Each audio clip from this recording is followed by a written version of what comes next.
വ്യക്തി നമ്മളെ ചതിക്കുകയായിരുന്നു എന്ന് വളരെ വ്യക്തമായി മനസ്സിലാക്കി കഴിയുമ്പോൾ അവരുടെ വീട്ടിലേക്ക് ഒരു സ്ത്രീയും ഒരു പയ്യനും വേറൊരു മനുഷ്യനും കയറി വരികയാണ്. നമുക്ക് ഏറ്റവും പ്രിയപ്പെട്ട ഒരു വ്യക്തി മരിച്ചു കിടക്കുന്ന സമയത്ത് സാധാരണ നമ്മൾ അവർക്കൊരു അന്ത്യചുംബനം കൊടുക്കുന്ന ഒരു പരിപാടിയാണ്.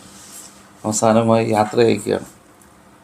പക്ഷെങ്കിൽ ആ സമയത്ത് മരിച്ച് മണിക്കൂറുകൾക്ക് മുമ്പ്, അല്ലെങ്കിൽ മരിച്ചു കഴിഞ്ഞ് അടക്കത്തിന് മണിക്കൂറുകൾക്ക് മുമ്പ് ഇയാൾ ഏറ്റവും മോശപ്പെട്ട വ്യക്തിയാണെന്ന് തിരിച്ചറിയുന്നൊരു നിമിഷം നിന്ന് ആലോചിച്ച് നോക്കി.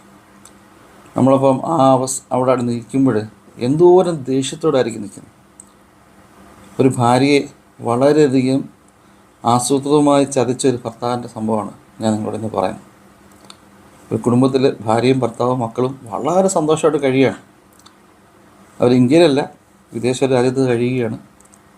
രണ്ടുപേർക്കും നല്ല ജോലിയുണ്ട്, നല്ല സാമ്പത്തിക വരുമാനമുണ്ട്.